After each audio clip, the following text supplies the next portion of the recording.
ধর্ম শ্রবণ করার আগে তথাগত বুদ্ধ একটি কথা সবসময় তার চারি পরিষদে উচ্চারণ করতেন। চারি পরিষদ বলতে ভিক্ষু পরিষদ, ভিক্ষুণী পরিষদ, উপাসক পরিষদ, উপাসিকা পরিষদ। তিনি যখন ধর্ম দেশনা করতেন পূর্বাহ্নে শুরুতে বুদ্ধ বলতেন আহাং ধাম্মাং দেশিস্বামী, আমি ধর্ম দেশনা করব। তুম্মে শ্রোথাং উদাথা, তোমরা তোমাদের কর্ণেন্দ্রিয় শ্রবণেন্দ্রিয়কে জাগ্রত করো। সহজ ভাষায় তোমরা কান দাও। শুধু কান দিলে হবে না, সাধু মানসিকারতা, সাধুতার সাথে মনসংযোগ করতে হবে। এবং আমি যে ধর্ম বলবো সেটা সুনেতা ধারেতা চারেতা ধাম্ম। তাই গাতায় বলা হচ্ছে দাম্মা হবে সুচিহ্ন পাহায়া, সুনেতা ধারেতা চারেতা ধাম্ম। ধর্ম অর্জন করার জন্য, ধর্ম লাভ করার জন্য ধর্ম শুনতে হয়। শুধু শুনলে হবে না, এটাকে ধারণ করতে হয়। শুধু ধারণ করলেও হবে না, সেটাকে আচরণ করতে হয়। তাহলেই প্রকৃতভাবে জীবনে ধর্মার্জন বা ধর্ম লাভ করা সম্ভব। আমার প্রিয়ভাজন ছাত্র শ্রদ্ধেয় আর্য প্রিয়ভান্তে তার শ্রদ্ধা প্রসঙ্গ বর্ণনা করতে গিয়ে উচ্চারণ করেছেন শ্রদ্ধাবান জ্ঞানেতে লভম। সংস্কৃতে বলা হয় শ্রদ্ধাবান ব্যক্তি জ্ঞান লাভ করতে সক্ষম হয়। শ্রদ্ধাকে বুদ্ধ হস্তপদের সাথে তুলনা করেছেন। হাত পা না থাকলে যেমন মানুষ কিছু গ্রহণ করতে পারে না, তেমনি কারো জীবনে যদি শ্রদ্ধাবোধ না থাকে তার পক্ষে জ্ঞান ধ্যান কোনো কিছুই লাভ করা সম্ভব হয় না। তো আমি একটু ভ্রান্তের সাথে যোগ দিয়ে বলতে চাচ্ছি, এখানে প্রসাদ শ্রদ্ধাটাকে ভ্রান্তি ব্যাখ্যা দিয়েছেন। সময়ের কারণে তিনি এটি দীর্ঘ কথা বলতে পারেন নাই। প্রসাদ শ্রদ্ধাকে আমরা আর একটু সহজভাবে বলতে পারি। আমাদের মা বোনেরা তারা যখন সৌন্দর্য চর্চা করে তখন তারা স্নো পাউডার ব্যবহার করে। এটা সাময়িকভাবে তার সৌন্দর্য বহিঃপ্রকাশের জন্য সেটি প্রকাশ করে। তেমনি আমরা কোনো কোনো উপাসক উপাসিকা ধর্মসভায় গেলে তখন একটু হাত জোর করে বান্তেদের সামনে বসে ধর্মশ্রম শোনার একটু চেষ্টা করি। কিন্তু এখান থেকে চলে যাওয়ার পর সেই শ্রদ্ধা স্থির থাকে না। অর্থাৎ এটা ওই প্রসাদনী তুল্য এটা হারিয়ে যায়। কখনো থাকে, কখনো থাকে না, কখনো স্থির থাকে না। এই যে অস্থির শ্রদ্ধা, যেটা কিছুক্ষণের জন্য আসে আবার কিছুক্ষণের জন্য চলে যায়। যেমন আমরা কেউ কেউ বলতে শুনি ওয়া কেন গিলাম মান দিবের দেখিয়ে না শ্রদ্ধা বেগি ওই, এই ধরনের যে উক্তি, অর্থাৎ যার শ্রদ্ধা স্থির হয় না সেটাকে বলা হচ্ছে প্রসাদ শ্রদ্ধা। আর একটাকে বলা হচ্ছে অবকম্পন শ্রদ্ধা, যেই শ্রদ্ধা কম্পিত হয় না, যেই শ্রদ্ধা স্থির থাকে, যেই শ্রদ্ধা সহজেই নড়ে না, সেটা হলো অবকম্পন শ্রদ্ধা। অর্থাৎ কম্পিত হয় না, যিনি স্থির থাকে। যেমন আপনারা শুনেছেন বুদ্ধের সময়কালে একজন উপাসক 30 বছর নিরামিষ বুঝেছিলেন। 30 বছর তিনি নিজেও নিরামিষ খেয়েছেন, তার পরিবার পরিজন সবাইকে নিরামিষ খেয়েছেন। কিন্তু 30 বছর পরে তিনি হিসাব কষতে লাগলো, আমার জীবনে তো তেমন কোনো উন্নতি হয় নাই, অর্থবিত্ত বাড়ি গাড়ি সম্পদ কিছুই আসে নাই। সুতরাং শুধু বুদ্ধের কথা শুনে নিরামিষ খেয়ে নিজেও পাতলা চিকন রয়ে গেছি, ছেলে মেয়েকেও তেমন বেশি ভালো খাওয়াতে পারি নাই, শুধু নিরামিষ খেয়ে জীবন কাটিয়েছি। আর এই উপসদ পালনে আমার কোনো কিছু হয় নাই। তার শ্রদ্ধা হারিয়ে গেল। তিনি একটি বড়শি নিয়ে গঙ্গার পাড়ে গিয়ে মাছ ধরে নিয়ে আসলো। ছেলে মেয়েকে স্ত্রীকে বলল 30 বছর তোমাদেরকে রসালো মাছ মাংস খেতে দিই নাই, আজকে থেকে মাছ মাংস খাবো এবং আর উপসদ পালন করব না। অল্প কয়েকদিন তিনি বেঁচে ছিলেন, পরে তিনি মারা গেলেন। তখন তিনি একটা বিশাল কুমির হয়ে সেই গঙ্গাতে উৎপন্ন হয়েছিল। তখন সে মানুষ ধরে ধরে খাচ্ছিল। তথাগত বুদ্ধ তার প্রতি করুণা পরবশ হয়ে তাকে উদ্ধার করার জন্য সেই গঙ্গার তীরে গিয়েছিলেন। যখন যাচ্ছিলেন সবাই বাধা দিচ্ছিল, ভান্তে এখানে একটা বিশাল কুমির চোখ বন্ধ করে থাকে, কিন্তু কেউ গেলে তাকে হুট করে ধরে খেয়ে ফেলে, আপনাকেও হত্যা করবে। বুদ্ধ তাদের কথা না শুনে বারবার যাচ্ছিল। বুদ্ধের পিছনে পিছনে হাজার হাজার নরনারী এই দৃশ্য দেখার জন্য গিয়েছিল। তখন বুদ্ধ সেই গঙ্গার তীরে গেলেন। সেই কুমির যখন হা করে বুদ্ধকে গ্রাস করার জন্য তার মুখবিব্বর প্রসারিত করলো, তখন বুদ্ধ তার পূর্বগৃহী নাম ধরে বলল, উপাসক, সাধারণ ভুলে আজকে তুমি তির্যক কুলে জন্মগ্রহণ করেছ। দুর্লভ মনুষ্য জীবন হারিয়ে তোমার 30 বছরের উপসতের যা পুণ্যকেও তুমি নষ্ট করে ফেলেছ। তুমি তির্যক কুলে জন্ম নিয়েছ। তুমি শান্ত হও, তুমি স্থির হও, তুমি স্থিতপ্রাজ্ঞ হও। তখন বুদ্ধের কথা কুমির উপলব্ধি করতে পারল। তার চক্ষু দিয়ে ঝরঝর করে পানি পড়তে লাগলো। তখন বুদ্ধ বলল, আপনার শ্রদ্ধা অটুট যদি থাকতো আপনি হয়তো আজকে স্বর্গলোক ব্রহ্মলোক লাভ করতেন, কিন্তু শ্রদ্ধার মধ্যখানে এসে পরিহানি ঘটার কারণে আজকে কুমির হয়ে আপনি তির্যক কুলে জন্মগ্রহণ করে মহা দুঃখ ভোগ করছেন, জ্ঞানহীন হয়েছেন। তো সেজন্য তথাগত বুদ্ধ শ্রদ্ধাকে স্থির রাখার কথা বলেছেন। আর আগম শ্রদ্ধা অধিগম শ্রদ্ধা ভান্তে সুন্দর করে বলেছেন। আর এটাকে আরও একটু অধিগমকে আমরা এইভাবে বলতে পারি। আপনারা হয়তো অনেকে জানেন যারা বইপত্র পড়েন, আমাদের প্রথম অগ্রশ্রাবক সারিপুত্র মহাস্তবীর একদিন গন্ধকুটিরে, তিনি বুদ্ধের গন্ধকুটিরের দিকে পা দিয়ে দিবা বিশ্রাম করছিলেন। তখন সাধারণ সবাই বলা বলি করতে লাগলো, বুদ্ধের গন্ধকুটিরের দিকে পা রেখে সারিপুত্র স্থবির কীভাবে দিবা বিশ্রাম করছেন। তখন এটি সমালোচিত হচ্ছিল। তাদের বিষয়টা জেনে প্রজ্ঞাপ্ত আসনে বুদ্ধ এসে জিজ্ঞেস করলেন, তোমরা কোন বিষয় নিয়ে আলোচনা করছো? ভান্তে, আপনার প্রধান শিষ্য অগ্রশ্রাবক সারিপুত্র আপনার গন্ধকুটিরের দিকে পা দিয়ে অন্যদিকে মস্তক রেখে তিনি দিবা বিশ্রাম করেছেন, আমরা সেই বিষয়টি নিয়ে আলোচনা করছি। তখন সারিপুত্র স্থবির বুদ্ধকে করজোড়ে বন্দনা করে যখন বসলেন, বুদ্ধ বললেন, এ সারিপুত্র, আমার ভিক্ষুসঙ্গ তোমার বিষয়ে যেটি আলাপ করছে সেটা কি সঠিক? তখন সারিপুত্র বললেন, ভান্তে, আমার শ্রদ্ধা সম্পর্কে আপনি অবহিত আছেন। আমি যার কাছে প্রথম জ্ঞানটা শিক্ষা লাভ করেছিলাম, অর্থাৎ আমি যখন ভিক্ষায় গিয়েছিলাম, তখন আমি যখন গুরুর সন্ধানে বের হয়েছিলাম, আমি এবং আমার বন্ধু মুদগলায়ন, তখন আপনার পঞ্চবর্গীয়দের যিনি কনিষ্ঠ শিষ্য অশ্বজিৎ, তার সাথে আমার দেখা হয়েছিল। তাকে আমি বুদ্ধ সম্পর্কে তার কাছ থেকে জানতে চেয়েছিলাম। তিনি আপনার কথা বলেছিলেন, ইনি সেই ভগবান, অরহৎ সম্যক সম্বুদ্ধ, বিদ্যা আচরণ সম্পন্ন, সুগত, লোকবিদ, অনুত্তর, পুরুষ দমনকারী সারথী, দেবমানবের শাস্তা বুদ্ধ ভগবান জগৎ উৎপন্ন হয়েছেন। তো আপনি তার ধর্ম সম্পর্কে কি জানেন? তখন অশ্বজিৎ একটি মাত্র গাথা বলেছিল, এ সাদম্মা হেতু পাবা তে সংতগাতা আহ এবং বাদী মহাসামন হতি, অর্থাৎ হেতুতে উৎপন্ন বিশ্ব, হেতুতে বিলয়, মহাসমন এই মহাসত্য দেশনা করেছেন। সেই একটি গাথা শুনে আমি শ্রোতাপত্তি বলে প্রতিষ্ঠিত হয়েছিলাম, এবং আমার কাছ থেকে মুদগলায়ন সেটা শুনে শ্রোতাপত্তি বলে প্রতিষ্ঠিত হয়েছিল, যার কারণে আমার ধর্মচক্ষু উৎপন্ন হয়েছিল, যার কারণে আমার জ্ঞানচক্ষু উৎপন্ন হয়েছিল। আমি আমার গুরুভান্তে যেদিকে থাকেন সবসময় সেদিকে মস্তক রেখে আমি দিবা বিশ্রাম গ্রহণ করি। তথাগতের প্রতি আমার কোনোরকম অশ্রদ্ধা অভক্তি ছিল না। তথাগত সাধুবাদ দিলেন, সাধু সাধু, সত্যি সত্যি সারিপুত্র তার মহাগুরুর প্রতি মহার্ঘ সম্মান প্রদানে সক্ষম। আমাদেরও সেটা গ্রহণ করা উচিত।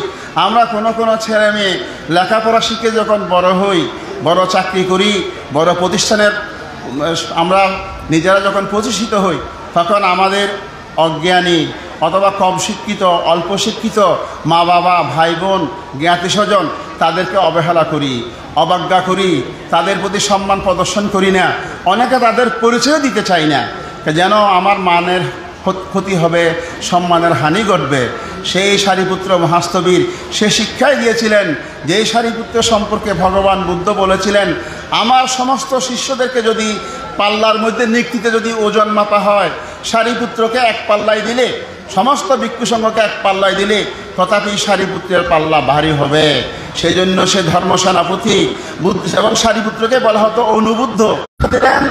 আর যে প্রথম জীবনের প্রথম গুরু, যিনি তেমন কোনো কিছু জানতেন না, বড় অরহৎ ছিলেন, সেই মহাগুরুকে তিনি কিভাবে সম্মান দান করেছেন আমরা কিন্তু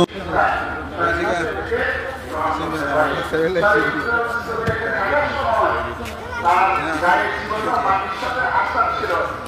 7 বছরের আপনার কাপড় মাটিতে পড়ে গেছে, সাথে সাথে সাহিত্য হাত জোর করে বলল সাধু সাধু শ্রমণ তোমাকে ধন্যবাদ। অর্থাৎ একটা ছোট শ্রমণের প্রতিও তিনি যে কিরূপ শিক্ষা কৃতজ্ঞতা প্রকাশ করেছেন, আমাদের সমাজে সেটি এখন অনুকরণীয়। আমাদের ছেলে মেয়েরা এখন মাথা নত করতে চায় না, আমাদের মা বাবারাও এটা অনেকে শিখায় না।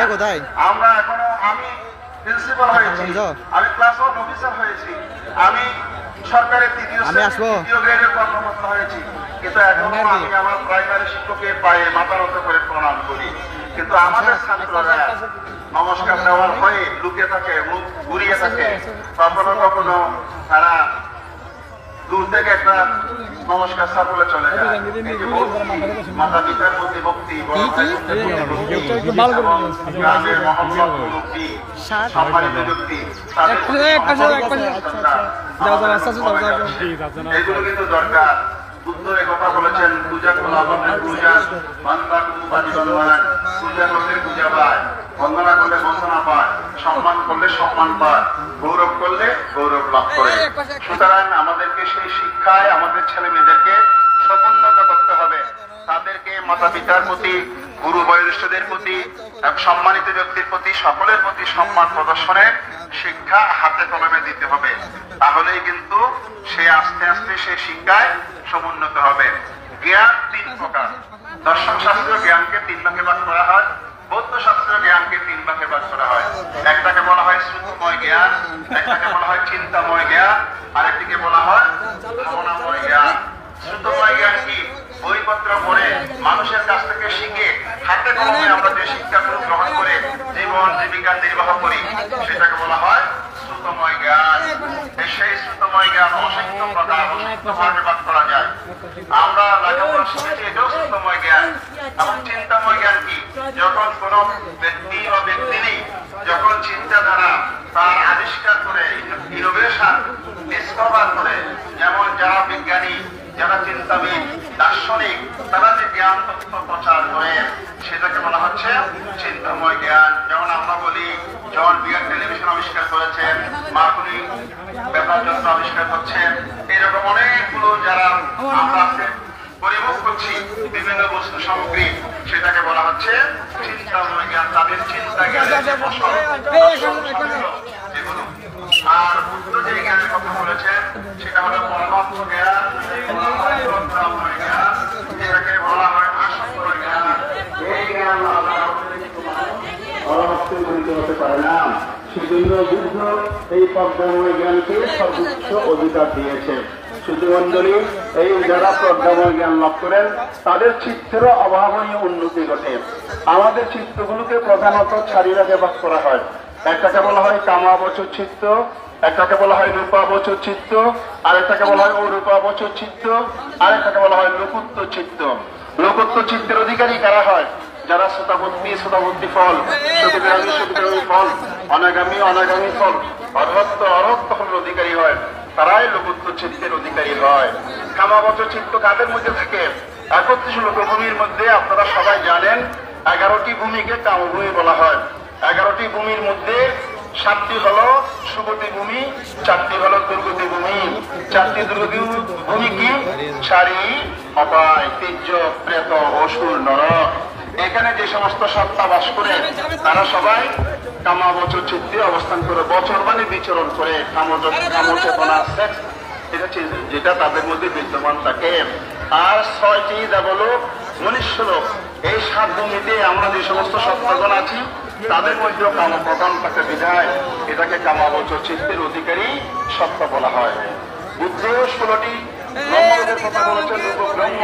এখানে যারা জ্ঞানস্থ জ্ঞানী থাকে তাদের দেহ থাকে, কিন্তু সেখানে নারীত্ব থাকে না, সবাই পুরুষত্ব। তাদের যে জ্ঞান চিত্ত সেটাকে বলা হয় রূপাবচর চিত্ত।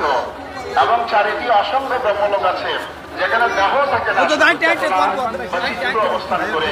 সেই অসংখ্য ব্রহ্মলোকের যারা সত্য তাদেরকে অরূপাবচর চিত্ত বলা হয়। আমরা সত্য চিত্তের কথা আমরা আগে বলেছি।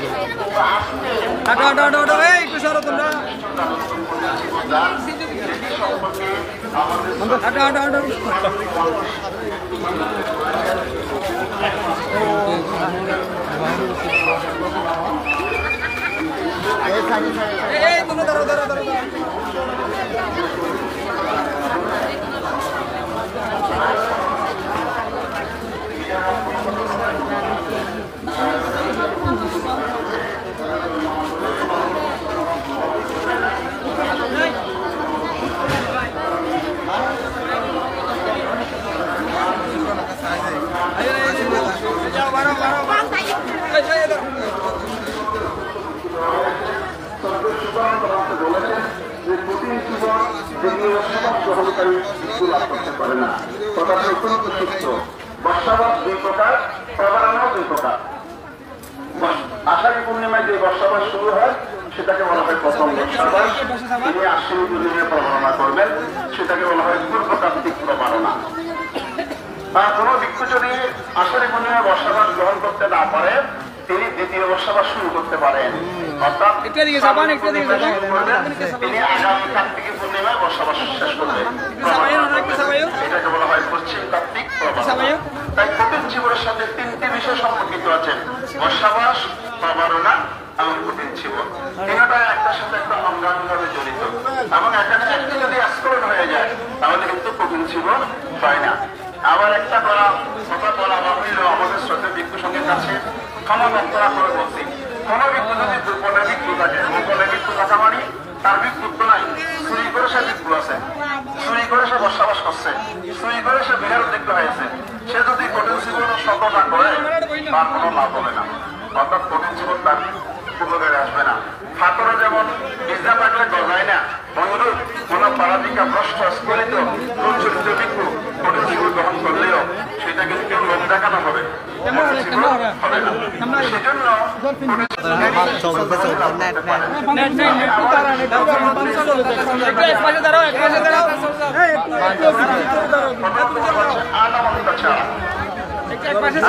ছাড়া সত্য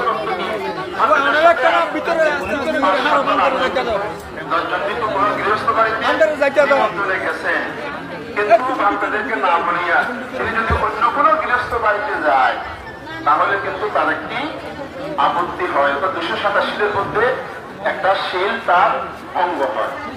যদি তিনি সঙ্গে ব্যক্তিদের না বলিয়া অন্যত্র গমন করেন, কিন্তু এখানে এসেছে, এখানে তো 30 কোটি জন্মতে আছে, কেউ যদি না বলে চলে যান,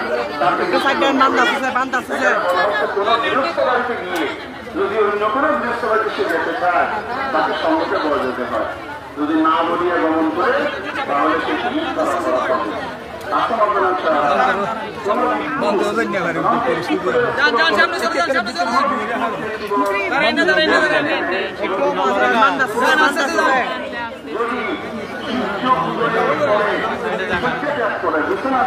তাড়াতাড়ি দাও না, যান আস্তে আস্তে যান।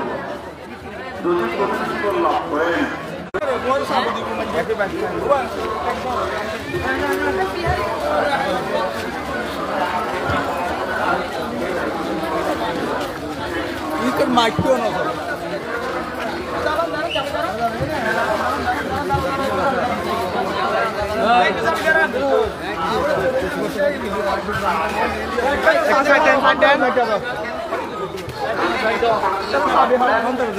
প্রতিষ্ঠান করে অনেকগুলো সিগুলোর সাথে রাখতে পারবেন।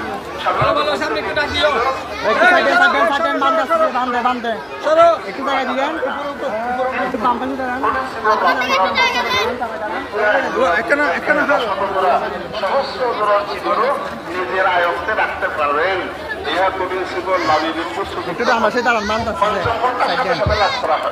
সেটাকে বলা হচ্ছে এই কঠিন শিবর আমরা ভক্তদেরকে আজকে দিব। আজকে আমরা যদি বারবারও বলছি লোকনির্বাণ থেকে শিবর দিচ্ছি, আসলে কিন্তু লোকনির্বাণ থেকে দেওয়া হচ্ছে না, শিবরটা দেওয়া হচ্ছে কারণ আপনি মন্ত্র উচ্চারণের সময় বলবেন লোকদীর্ঘন ভিক্ষু নিয়মা, এটা তো বলবেন না। আপনি কি বলবেন? বিমান কাঠিনাচি বলেন ভিক্ষু সংঘর্ষা নিয়মা কাঠিনান আমি 22 সিঙ্গেল করার জন্য মহাসংঘকে এই কঠিন শিবর দান দিচ্ছি।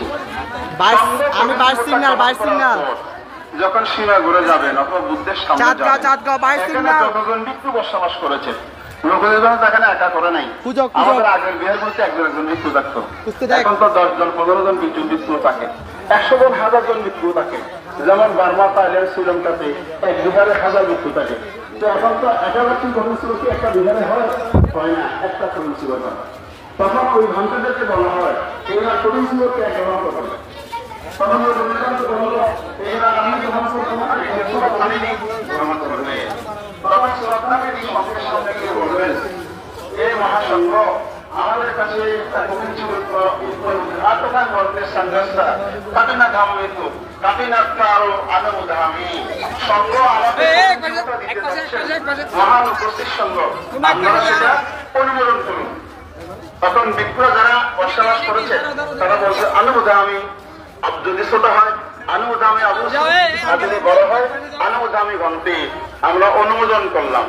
তিনি যখন অনুমোদিত হন তখন তার উদ্দেশ্যে সঙ্গ কর্মবাচা পাঠ করেন। কর্মবাচা পাঠ করার সময় বলেন আমরা শ্রদ্ধানিধি ভিক্ষুকে এই কঠিন শিবর সংঘের পক্ষ থেকে দিতে চাই। শ্রদ্ধানিধি ভিক্ষুর বিরুদ্ধে যদি কোনো আপত্তি থাকে, তার সম্পর্কে যদি কোনো সমস্যা থাকে আপনারা সেটা প্রকাশ করুন। যদি আপনারা কেউ তার বিরুদ্ধে কোনো কথা প্রকাশ না করেন আমরা ধরে নেব শ্রদ্ধানিধি পরিশুদ্ধ, তাকে কঠিন শিবর দেওয়া যাবে। তখন সংঘ সেটা অনুমোদন করেন। এভাবে দ্বিতীয়বার অনুমোদন নিয়ে সংঘ সেটাকে তার হাতে দিচ্ছিলেন। তিনি তখন করে এই কঠিন শিবর লাভ করেন। সাথে তিনি এই গল্পে লাভ করেন সেটি হল এখানে যত শিবর আসবে, যত শিবর আসবে সমস্ত শিবরের সম্ভব তিনি কঠিন শিবর লাভ করেন বা তারা সকলে এই জীবনের বাণী হয়ে যায়। বহিরাগত বাড়ি থেকে আসা সংঘ সেটা দাবি করতে পারে না। ইহা কঠিন শিবর লাভী কিন্তু সঞ্চল ফল। এজন্য বুদ্ধ এটাকে অত্যন্ত প্রশংসা করেছেন এবং তোমার বুদ্ধ এই দামকে শ্রেষ্ঠ স্থান দিয়েছে। বাংলাদেশে দীর্ঘ 100 বছর অধিক কাল ধরে খেলাধুলার জেলায় সূচিত হওয়ার পর থেকে আমরা এই দামাচষ্ট কঠিন শিবর দান করে আসছি এবং এই কঠিন শিবর কিন্তু আমাদেরকে অনেক কিছু দিয়েছে। এই কঠিন শিবরের মাধ্যমে আমরা কথা বলতে শিখেছি, আমরা পোশাক করতে শিখেছি,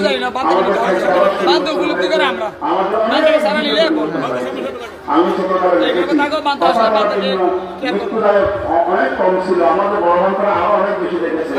আমাদের মহিলা তখন গাঁথা বলে বলে সময় কাটাতো, আজকে মধ্যে কঠিন শিবর দানে এরকম গাঁথা শিখতো, অনেকে গাঁথা শিখে শিখে সময় কাটাতো, কারণ কথা বলার তেমন মৃত্যুদায়ক ছিল না। আজকে কঠিন শিবরের সকালে আমরা এত উন্নত হয়েছি, মাঝে মাঝে খুব অত্যাধিক হয়ে গেছে, অতিরিক্ত হয়ে গেছে। কোনো কোনো স্থানে এই মঞ্চে দাঁড়ানোর জন্য বসে যাওয়ার জন্য যুদ্ধ করতে হয়, ভাগাভাগি হয়। কিন্তু আজকে কঠিন শিবর আমাদেরকে অনেকভাবে এগিয়ে এসছে। সভা সমিতি, সিম্পোজিয়াম, শিক্ষা, গবেষণা সর্বক্ষেত্রে বড়রা এগিয়ে গেছে। এখন আমাদের যেটি দরকার, আমাদেরকে আরো সুশিক্ষিত হতে হবে, আরো সুন্দর হতে হবে, আরো বিনয়ী হতে হবে, আরো ভদ্র নম্র হতে হবে, মাতা পিতার প্রতি সম্মান প্রদর্শন করতে হবে, বয়সের প্রতি সম্মান প্রদর্শন করতে হবে। আমাদের ভিক্ষু সংঘকে আমাদের মাথার উপরে রেখে তাদের যে ত্যাগ, তাদের যে তিতিক্ষা, তাদের যে সমগ্র জীবনটি সমাজের জন্য উৎসর্গিত, এই মহাজীবনের প্রতি আমাদের সম্মান প্রদর্শন করতে হবে। তাহলে আমরা উন্নত হব, আমরা সমৃদ্ধ হব, আমরা নিজেদেরকে প্রতিষ্ঠা করতে পারবো। আজকে মোবাইল সংস্কৃতি আমাদের ছেলে মেয়েদেরকে লেখাপড়ার অনেক দূর পিছিয়ে দিয়েছে। আমাদের ছেলে মেয়েরা এখন সবাই বিদেশমুখী হচ্ছে, কিন্তু শিক্ষা দীক্ষায় এবং চারিত্রিক বৈশিষ্ট্যে উন্নত হওয়ার জন্য সচেতনতা কমে যাচ্ছে। আমাদের কিন্তু এখন ক্যাডারে আমাদের লোকসংখ্যা কমে যাচ্ছে, সরকারের প্রশাসনে আমাদের লোকসংখ্যা কমে যাচ্ছে। আমাদের ছেলে মেয়েরা এখন ওদিকে এগিয়ে না গিয়ে ফ্রান্স, ইটালি বা অন্যান্য স্থানে যাওয়ার জন্য বেশি উদ্গ্রীব হচ্ছে। কিন্তু আমি মনে করি যারা মেধা কম তারা বিদেশ চলে যায়, কিন্তু যাদের মধ্যে মেধা আছে, বিদ্যা আছে,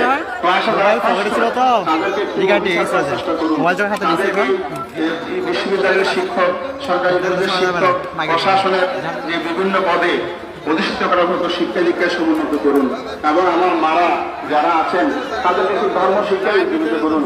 সকল সঙ্গে একটু বন্দনা করার জন্য বলুন, মা বাবা, বড় ভাই, বড় বোন তাদেরকে একটু সম্মান করার জন্য বলুন। এগুলো পারিবারিক শিক্ষা। না হলে কিন্তু অনেক সময় এই শিক্ষা না থাকার কারণে আমাদের অনেকগুলো ছেলে মেয়ে কিন্তু বিপদগামী হচ্ছে, সমাজ থেকে চলে যাচ্ছে, অন্য সম্প্রদায়ে ধর্মান্তরিত হয়ে যাচ্ছে। এই বিষয়গুলোতে আমাদের মা বাবাদের অত্যন্ত বেশি নজর দেওয়া দরকার। এবং যারা গেছে তারা তো কষ্টে আছে, দুঃখে আছে, সেই দুঃখ কষ্ট সামাজিক যোগাযোগের মাধ্যমে আমাদেরকে বারবার ব্যথিত হচ্ছে। তাই আমাদের ছেলে মেয়েদেরকে ধর্ম শিক্ষায় সমুন্নত করুন। পরম শ্রদ্ধেয় নবীজি ভান্তে তার জীবনের শুরু থেকে এখানে সেই তার শিক্ষা প্রণালী, শিক্ষা পদ্ধতি প্রবর্তন করে আমি মনে করি সাংগাঁও তথা চট্টগ্রামের আশেপাশে যে সমস্ত ছেলে মেয়েরা এখানে শিক্ষা নিকেতনে পড়তে এসেছে তারা কেউ কিন্তু বিপদগামী হয় নাই, তারা সবাই কিন্তু সমুন্নত হয়েছে। একইভাবে সংগ্রাম বিক্ষু মহামণ্ডল প্রভাতে ধর্মীয় শিক্ষা প্রবর্তন করে সমাজে একটা আলোড়ন সৃষ্টি করেছে। পাশাপাশি বাংলাদেশের বিভিন্ন ক্ষেত্রে আমাদের ভান্তেরা সেটা করছে। সেই ক্ষেত্রে একটু আপনারা যারা দায়ক দায়িকা তারা কিন্তু একটু এগিয়ে আসবেন। অনেকে বলে ধর্ম শিখে লাভ কি, পালি করে লাভ কি, এগুলো শিখে লাভ কি? লাভ কি তখন বুঝবেন যখন ছেলেটা পরিপূর্ণ মানুষ হবে। আপনার ছেলে MBA পাস করেছে, ডিগ্রি পাস করেছে, অনেক কিছু হয়েছে, বড় অফিসার হয়েছে, ব্যবসায়ী হয়েছে, কিন্তু আপনাকে চিনে না। তখন চিনে না যখন আপনি অচল, অসার, আপনি যখন বয়োবৃদ্ধ, তার মধ্যে যদি ধর্মজ্ঞান নাই, সে টাকা স্ত্রী এগুলো ছাড়া আপনি চিনে না। তখন আপনি আমি কি ভুল করেছি। সেজন্য ছেলেদেরগুলো ধর্মশিক্ষায় নিযুক্ত করবেন। এসব আপনি নিয়ে আসছেন, কিন্তু আমাদের বিহারের এই অনুষ্ঠানগুলো নিয়ে আসবেন। আমাদের অনেক যুগ এবং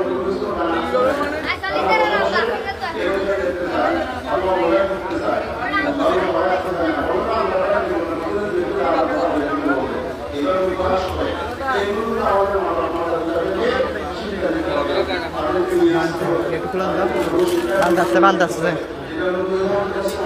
উঠে কুড়েন না এরা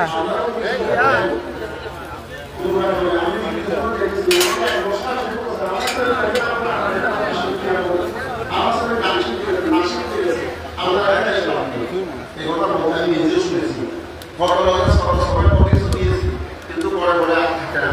এগুলোতে আমাদেরকে সমুন্নত করাতে হবে, তাদেরকে শিক্ষায় সমুন্নত করাতে হবে, তাদেরকে এইভাবে ধর্ম শিক্ষা যদি আমরা অনুপ্রাণিত করতে পারি তাহলে আমাদের সমাজ থেকে এগিয়ে যাবে। আমি কথা বাড়াবো না, আপনারা আজকে সকলেই এই অনুষ্ঠানে এসে যে মহাশিক্ষা গ্রহণ করছেন সেটা কি মহাসংঘের কাছে উপস্থিত শ্রমণ দর্শনজনিত পুণ্য লাভ করেছি, আমরা জ্ঞান লাভ করেছি, আমরা সেই জ্ঞানকে সমুন্নত করব, আমাদের ছেলে মেয়েদেরকে শিক্ষায় সমুন্নত করব, আমাদের ছেলে মেয়েদেরকে লেখাপড়ায় মনোযোগী করার জন্য আমাদের মা বোনেরা যথেষ্টভাবে এগোবেন। বড়ুয়া এখানে আছে অতি বড়ুয়া ডেলি প্যাসেঞ্জারি করে করে চলে যাইতো, ফার্স্ট ট্রেনে আসতো, লাস্ট ট্রেনে যাইতো, কিন্তু শহরে একটা জায়গা কেনার চিন্তা করে নাই। এরকম অনেকেই ছিল যে বড়ুয়ারা নগরবাসী হওয়ার জন্য চেষ্টা করে নাই। বড়ুয়ারা যখন চিন্তা করেছে, এখন আপনি দেখেন 40,000 বড়ুয়া এখন চট্টগ্রামে বাস করে, চট্টগ্রামে এখন 40,000 বড়ুয়া বাস করে। বাংলাদেশের বিভিন্ন বিহারে যাচ্ছি, করিন্সিপর দানে এত মানুষ কোথাও হয় না। আজকে চট্টগ্রাম শহরে অন্তত 5-10টা করিন্সিপর দান আছে, কোথাও কিন্তু লোকের অভাব নাই, সব জায়গায় অসংখ্য মানুষ। কেন? আমরা এখন শহর কেন্দ্রিক হয়ে গেছি। আমার মনে হয় শহরে যেহেতু আমরা আসতেছি, এই জন্য আমাদের ছেলে মেয়েদেরকে যোগ্য প্রতিষ্ঠাপিত করতে না পারলে আমরা কিন্তু এখানে জায়গা পাবো না। সুতরাং ছেলে মেয়েদেরকে সঠিক শিক্ষায় সমুন্নত করুন, ধর্ম শিক্ষায় সমুন্নত করুন। বুদ্ধ কথা বলেছেন, দানাংসা ধাম্ম চারিয়াংসা ইয়াতা কানাংসা সাংহ, জ্ঞাতিগণের সম্মিলন, জ্ঞাতিগণের সাথে সংসৈক্যতা রাখা, জ্ঞাতিগণের সাথে সম্পর্ক রাখা, এটাও কিন্তু মহাপুণ্য। তো সেদিক থেকে আমাদের সবাইকে জ্ঞাতি ধর্ম পালন করতে হবে। বুদ্ধত্ব লাভ করার আগে 3টি চর্যা পূরণ করেছেন, এতত্বচারিয়ান, বুদ্ধত্বচারিয়ান, লোকত্বচারিয়ান, জ্ঞাতিচর্যা, বুদ্ধচর্যা, লোকচর্যা। সুতরাং জ্ঞাতি স্বজন, আত্মীয় স্বজন, সম্প্রদায়, মানুষকে ভালোবাসতে হবে। আমাকে কি দিয়েছে, সম্মান করেছে, এটা বড় কথা নয়। আমার সমাজকে আমাকে ভালোবাসতে হবে। আমি প্রশ্ন করব, আমি সমাজকে কি দিতে পেরেছি, আমি সমাজের জন্য কি করেছি, এই প্রশ্নটা নিজেকে বারবার করবেন। তাহলে নিজেও সুখী হবেন, সমাজও সুখী হবে, আত্মীয় স্বজন সুখী হবে, সম্প্রদায় সুখী হবে। আমি আর কথা বাড়াচ্ছি না, সবাইকে শ্রদ্ধা জানাচ্ছি। আসুন আমরা সবাই লোকজিৎ ভান্তের মতো সমাজ সধর্মকে ভালোবাসে এরকম ভিক্ষু শিশুকে সহায়তা করি। 2001 সালের লোকজিৎ ভান্তেকে আমি এনে আমাদের শ্রদ্ধেয় আর্যপ্রিয় ভান্তের হাতে তুলে দিয়েছিলাম। শ্রদ্ধেয় ভান্ত সেটা বলেছেন এবং তিনি আস্তে আস্তে তার শিক্ষা, তার প্রসারতা, তার সব কিছুতে সমাজকে এগিয়ে দিয়ে যাচ্ছে। সে যা পায় সব সমাজের জন্য দান করে দিয়ে যায়, জাতির জন্য দান করে দিয়ে যায়। আমি মনে করি আমাদের ভান্তদের কাছ থেকে এই মহাত্যাগের শিক্ষা আমাদের গ্রহণ করা উচিত। আমরা যে যত বেশি ত্যাগী হব সে তত বেশি সম্পদশালী হব, সে তত বেশি জ্ঞানী হব, ভোগশালী হব এবং নিজেকে প্রতিষ্ঠা করতে পারব। আমি আর কথা না বাড়িয়ে আজকের অনুষ্ঠানে মহাপ্রাজ্ঞ মহাপণ্ডিত পরম শ্রদ্ধেয় সভাপতি ভান্তে উনি ওনার মূল্যবান বক্তব্য রাখবেন। আপনারা সবাই ভালো থাকবেন, সুন্দর থাকবেন, সুস্থ থাকবেন। হিংসা, পরচর্চা, পরনিন্দা, পরশ্রী কাতরতা, ঘৃণা এগুলি পরিহার করে বুদ্ধের অহিংসা, ভর্তৃ, করুণা, মুদিতা মানে কি? পরে সুখে সুখী হওয়া, পরে দুঃখে দুঃখী হওয়া এবং স্বজ্ঞাতির প্রতি বিনম্র আচরণ, এগুলো আমাদের সমাজকে উন্নত করবে, ধন্য করবে। পুনশ্চ সকলের প্রতি শ্রদ্ধা জানিয়ে, মহাসংঘের প্রতি সশ্রদ্ধ বন্দনা জানিয়ে আমরা সবাই ঐক্যতার সাথে, সংহতির সাথে, মৈত্রীর সাথে, ভালোবাসার সাথে আমাদের অনাগত জীবনটাকে সুখময় করে তুলব, এই প্রত্যয় ব্যক্ত করে আমি আমার কথা শেষ করছি। জগতের সকল প্রাণী সুখী হোক।